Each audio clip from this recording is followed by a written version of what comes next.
will strip Spain bare if you dare to try me! The allure of history never wanes. It's a treasure trove of captivating tales. If His Majesty the King agrees with His Excellency the Count of Saint-Hilaire. Among the intriguing narratives, we often encounter peculiar anecdotes about royal figures displaying behaviors that border on the eccentric. Today, we embark on a journey to unravel the enigmatic actions of royal queens. Join us as we explore the fascinating realm of history and uncover 10 extraordinary instances of unconventional behavior exhibited by privileged queens. Number 10. Queen Elizabeth I and her white lead makeup.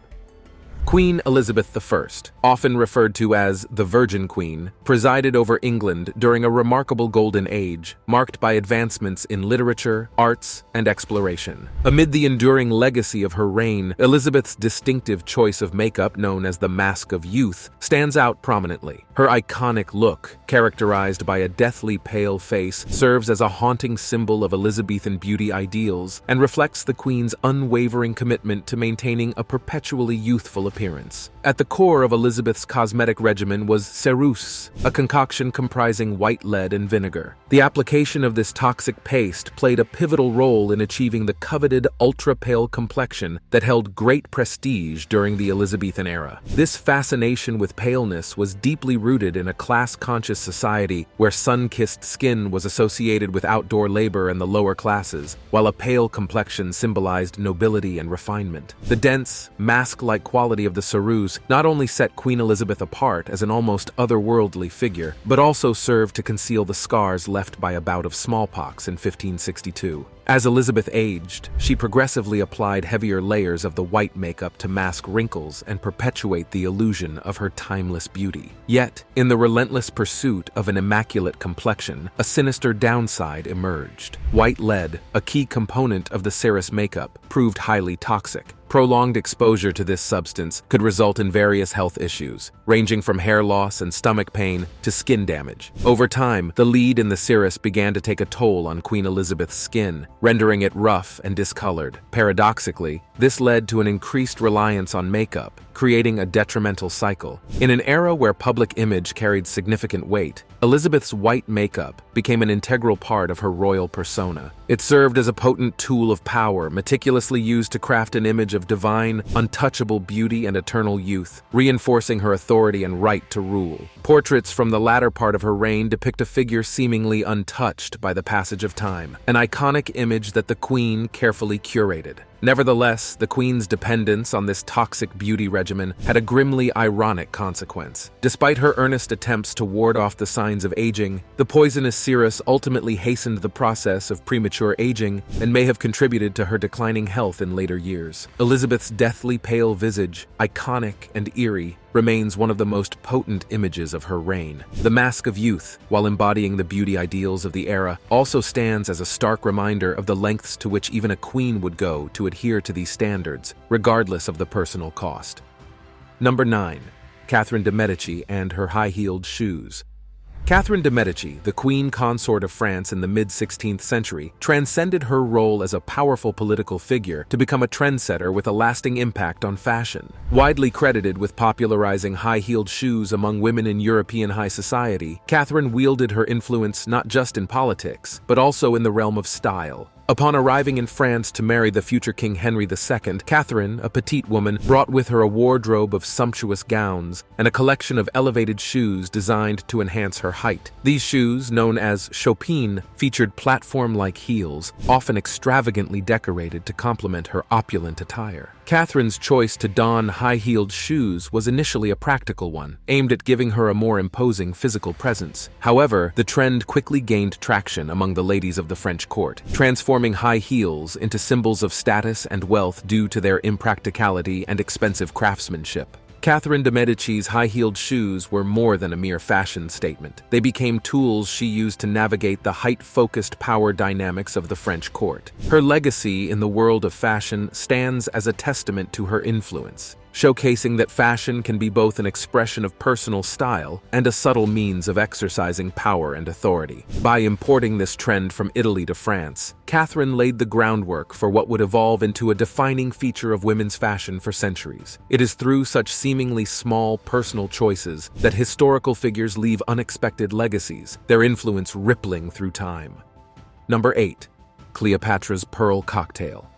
Cleopatra, the final active ruler of the Ptolemaic Kingdom of Egypt, stands as a figure shrouded in legend and intrigue. Her strategic alliances, renowned beauty, and tragic demise continue to captivate both historians and the general public. Amid the myriad stories surrounding her, one particularly emblematic tale endures: the saga of Cleopatra's Pearl Cocktail, a lavish spectacle of opulence and authority that still fascinates us millennia later. This narrative traces its origins to Pliny the Elder's Natural History, in which he recounts an extraordinary wager between Cleopatra and her lover, the Roman general Mark Antony. According to Pliny, Cleopatra proposed a bet to Antony, asserting that she could host the most expensive banquet in history. Intrigued, Antony accepted the challenge. However, at the banquet, Cleopatra's spread appeared deceptively simple, prompting Antony to question her claim. Cleopatra, undeterred, revealed that she had yet to consume her portion of the meal. In a dramatic turn, she ordered a cup of vinegar to be brought to her. Cleopatra then took one of her pearl earrings, reputedly among the largest in the world, and dropped it into the cup. The pearl dissolved in the vinegar, creating a unique cocktail that Cleopatra fearlessly drank. With this daring act, Cleopatra emerged victorious in the bet, making a bold statement about her wealth and power. She could literally afford to consume her own jewelry. The reported value of Cleopatra's pearl cocktail was an astounding 10 million sesterces, a colossal sum in ancient times. While the tale has achieved legendary status, its authenticity remains a subject of debate. Scientifically, while vinegar can dissolve a pearl, the process would likely take longer than the duration of a queen's meal. Yet, this captivating story has endured for over 2 millennia, resonating with themes of power, wealth, and the extraordinary lengths individuals may go to make a point. Cleopatra's pearl cocktail transcends its material aspects. It is more than a testament to her immense wealth. It stands as a symbol of her audacious and flamboyant rule, illustrating the extravagant style that defined her reign. The narrative also sheds light on Cleopatra's adept use of symbolism and spectacle to underscore her status, an indispensable strategy for a woman navigating the challenges of ruling in a male-dominated world. While the actual consumption of a pearl cocktail by Cleopatra may forever remain uncertain, the tale metaphorically encapsulates her rule characterized by boldness, extravagance, and a remarkable ability to wield power in a society dominated by men. Whether fact or fiction, the allure and mystery surrounding Cleopatra's pearl cocktail contribute to the captivating legacy of one of history's most renowned queens.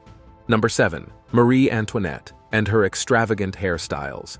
The infamous French queen, Marie Antoinette, was renowned not only for her opulent lifestyle and extravagant fashion sense, but more notably for her towering and intricate hairstyles. These elaborate creations in the realm of hair artistry stood as vivid reflections of the excesses prevailing in the 18th century French court. Far from mere expressions of vanity, the queen's headpieces embodied the extravagant Baroque aesthetics of the era, reaching heights that often exceeded a meter. Marie Antoinette's coiffures were veritable works of art, lavishly adorned with feathers, ribbons, pearls, and even miniature sculptures depicting contemporary scenes or motifs. The artistic genius behind many of these grandiose creations was Leonard Audie, the queen's accomplished hairdresser. Her extravagant hairstyle came to be known as the pouf, and one of the most emblematic poufs she sported was the pouf à l'inoculation, crafted to commemorate the success of the smallpox vaccine. This particular pouf featured a serpent entwined in an olive tree, symbolizing Asclepius, the Greek god of medicine. Alongside, it displayed a club and a rising sun, symbolizing the triumph of science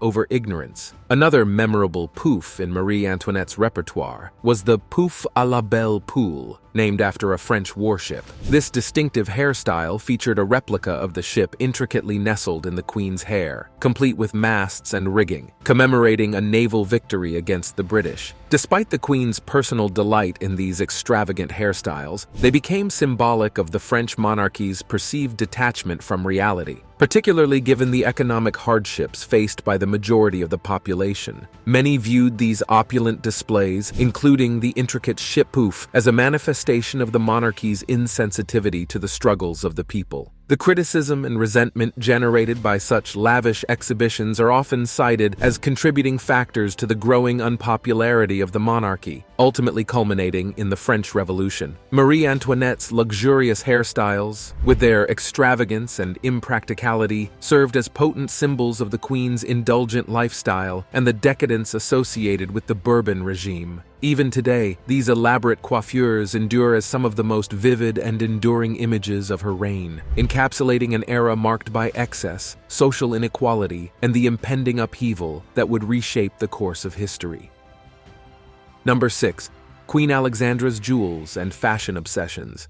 Queen Alexandra of Denmark, later the Queen Consort of King Edward VII of the United Kingdom, wasn't just a trendsetter and fashion icon with impeccable taste. Her style choices elevated her to one of the most influential figures in the late Victorian and Edwardian eras. However, her impact on fashion wasn't merely aesthetic. It stemmed from a blend of necessity and personal comfort. Arguably, Queen Alexandra's most noteworthy contribution to fashion was the introduction of the choker necklace, known then as the dog collar, into the British royal fashion lexicon. This trend wasn't merely a fashion statement, it had a practical purpose, concealing a scar on her neck from a childhood operation. Layering multiple strands of pearls and precious gems in these chokers, she created a distinctive style that became an iconic part of her public image. But her influence extended beyond the choker trend. Alexandra was a connoisseur of Indian jewelry, passing down her love for opulent jewels to subsequent generations of the British royal family. Her passion was exemplified by the Delhi Durbar tiara, a large and intricate headpiece crafted for her in 1902. Adorned with emeralds and diamonds, this tiara stood as one of the most flamboyant symbols of royal excess during that era. Queen Alexandra's influence transcended jewelry, extending into the realm of setting clothing trends and solidifying her as a true fashion trailblazer. Her impact on the fashion landscape was profound, playing a pivotal role in popularizing tailored suits for women, high-necked gowns, and feathered hats. Yet her influence delved even deeper, introducing what would later be coined the Alexandra limp. This deliberate stagger in her walk, stemming from a bout of rheumatic fever, became a momentary fashion trend among society's ladies, underscoring the considerable sway she held over the world of fashion. Notably, Queen Alexandra's awareness of her slender figure and small waist added another layer to her fashion legacy. Often donning tightly corseted gowns, she is rumored to have been among the first royals to embrace a health corset. This innovative garment, while still emphasizing a small waist, purportedly caused less harm to internal organs. Alexandra's fashion choices were more than mere reflections of her style. They served as a mirror to her life, medical condition, and influential role. Through her selection of clothing and jewels, she not only defined an era's aesthetic, but also showcased that fashion could serve both as a form of self-expression and a tool to navigate personal challenges while upholding a public image. The jewels and fashion obsessions of Queen Alexandra are integral components of her legacy, leaving an indelible mark on the fashion landscape and continuing to reverberate through the pages of fashion history.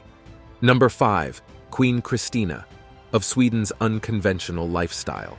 Queen Christina of Sweden, reigning in the 7th century, emerged as a figure renowned for her unorthodox lifestyle and a steadfast refusal to adhere to societal norms. In an era dominated by rigid expectations, she carved a path of her own, challenging gender norms, religious conventions, and the conventional roles expected of monarchy. Christina ascended to the throne at the tender age of 6, but it wasn't until she turned 18 that she officially assumed the responsibilities of ruling. Defying gender norms, she frequently chose to dress in men's clothing, finding it more practical for her favorite activities, horseback riding and fencing. Her disinterest in marriage and motherhood, atypical and scandalous for a queen of her time, further set her apart. Intellectually, Queen Christina was known for her remarkable erudition. Her court became a vibrant intellectual hub, drawing scholars, artists, and philosophers from across Europe. She invested considerable resources in amassing a substantial collection of books and artworks, showing her passion for knowledge and the arts. In a bold and unprecedented move, Christina made a significant religious conversion to Catholicism,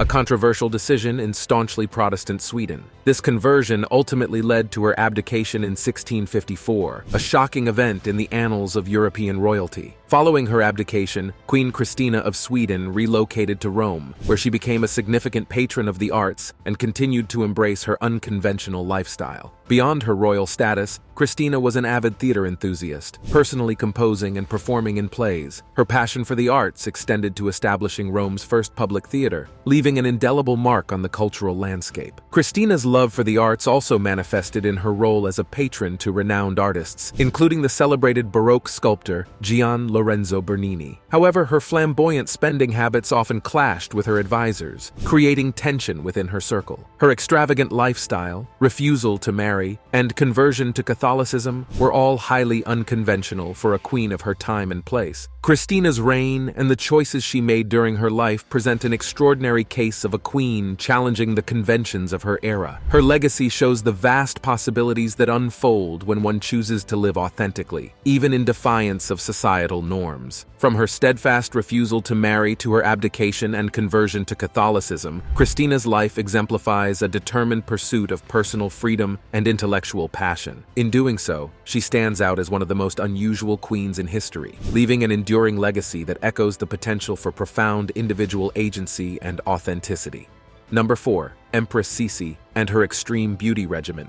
In the realm of royalty renowned for unusual beauty rituals, Empress Elizabeth of Austria, popularly known as Sisi, emerges as a noteworthy figure. A beauty icon of the 19th century, she was celebrated for her slender figure, radiant complexion, and notably, her ankle-length chestnut hair. However, behind her famed appearance lay an obsessive and grueling beauty regimen, some aspects of which were considered extreme even by today's standards. Hair care was a paramount obsession for Sisi, who reportedly spent hours each day tending to her hair, which cascaded down to her ankles. Her dedicated hairdresser, Fanny Falk, was specifically hired to manage the care of her lengthy tresses. It was rumored that if even a single strand of hair fell out during combing, Falk would face the Empress's wrath. To maintain the chestnut shine of her locks, the Empress employed unique concoctions, including a mixture of brandy and egg yolk. Sisi's commitment to her physical appearance extended to maintaining her slender figure, another one of her obsessions. She adhered to a strict exercise regimen that included gymnastics and fencing, unusual pursuits for the time. Remarkably, a gymnastic apparatus was installed in her palace, showcasing her dedication to physical fitness. In addition to rigorous exercise, she upheld a strict diet and occasionally practiced fasting, consuming only milk and orange juice on certain days. In her pursuit of a slender figure, Empress Elizabeth often ventured to extreme lengths, with modern scholars suggesting she may have suffered from an eating disorder. Her skincare regimen was no less unusual, as she regularly applied masks made of raw veal and crushed strawberries, believed to enhance the skin's complexion.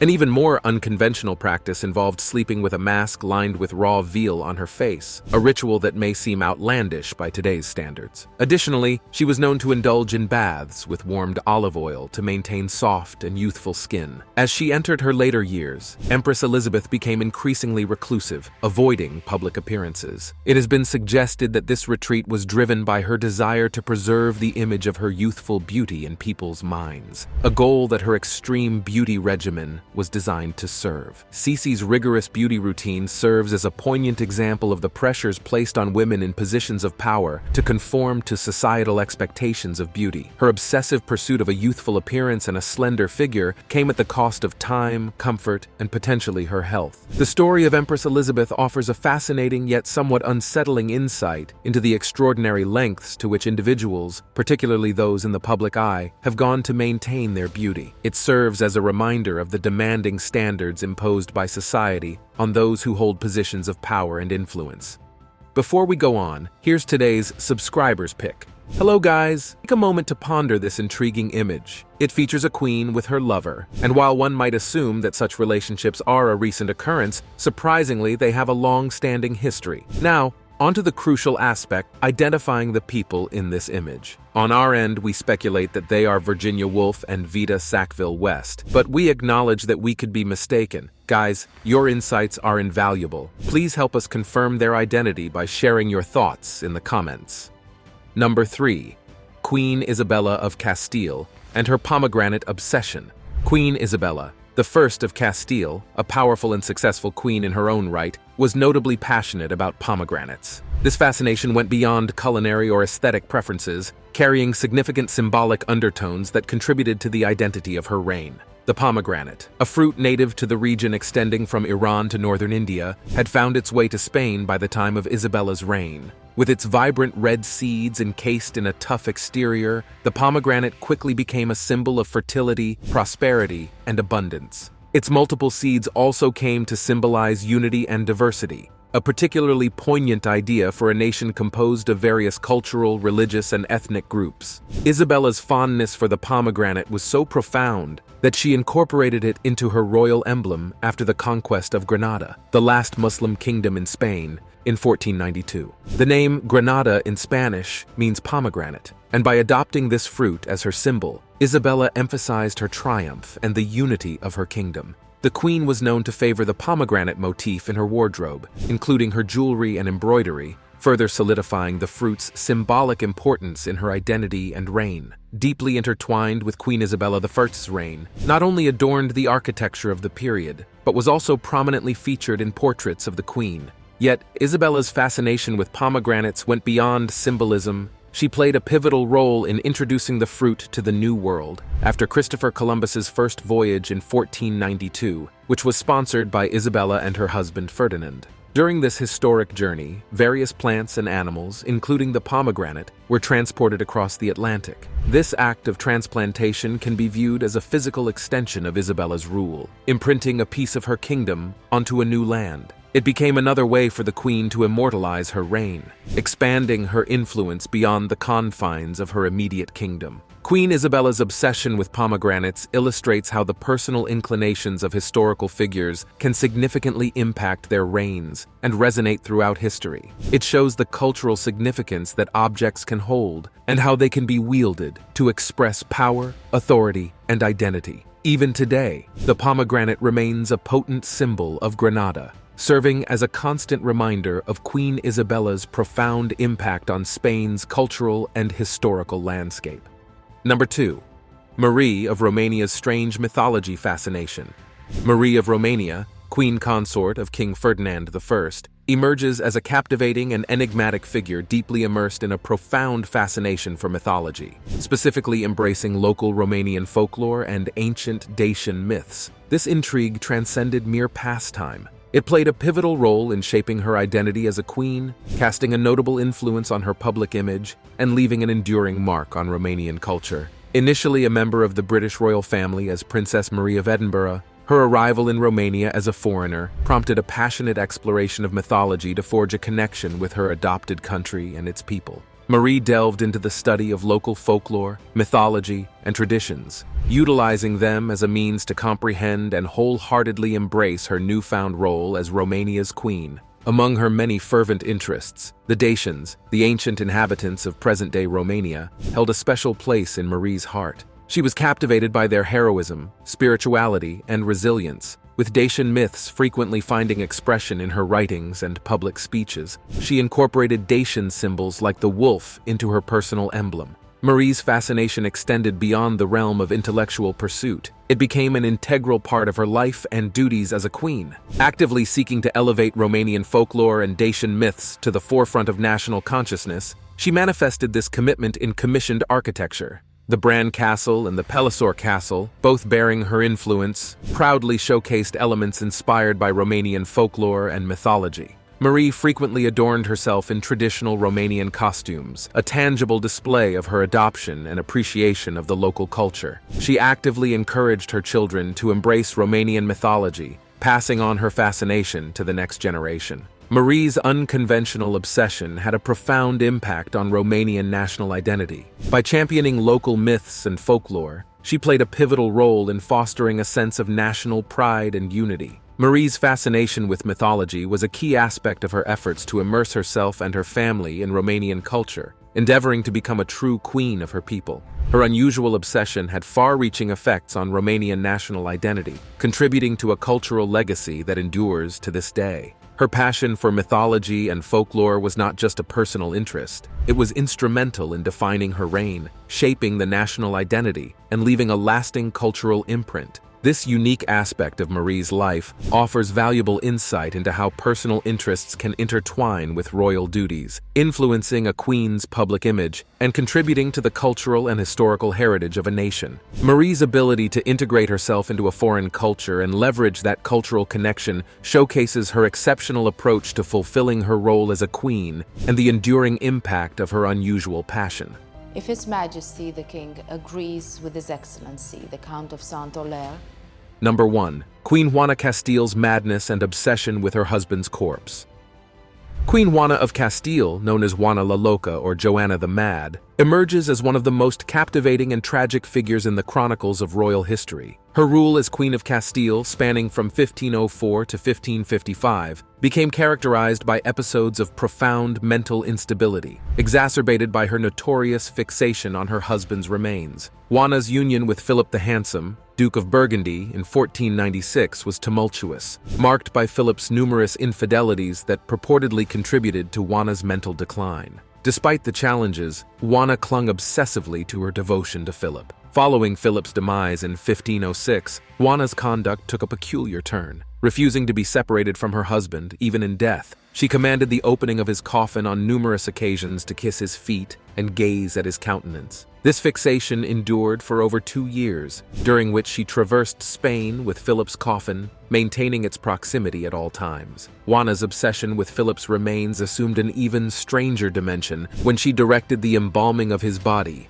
and adorned him in fine attire. She staunchly prohibited anyone from touching the coffin and frequently sat by it, engaging in conversations with her departed spouse. Juana's all-consuming obsession with her deceased husband ultimately led to her seclusion in the royal convent of Santa Clara in Tordesillas. Her mental instability prompted her father, King Ferdinand of Aragon, to declare her unfit to rule. Consequently, Juana spent the rest of her life in confinement, while her son Charles I assumed the reins of power. Historians have engaged in debates over whether Juana's madness was genuine or if she fell victim to political machinations orchestrated by her father and husband. Some contend that her mental state was exaggerated or even fabricated to sideline her from political influence. Despite the ongoing speculations, one undeniable truth prevails. Juana's fixation on her husband's corpse marked a somber and unusual chapter in her life. Her narrative unfolds as a poignant portrayal of a queen ensnared by obsession and potentially manipulated by those in her midst. The peculiarity of her actions, coupled with the tragic circumstances surrounding her, solidifies Juana's place as one of history's most unforgettable queens. Her morbid preoccupation with her husband's remains shows her unconventional life, contributing a dark and unique layer to the intricate tapestry of royal history. Juana's life is a stark reminder of the intricate challenges faced by historical figures, particularly when their personal struggles intersect with the political complexities of their era.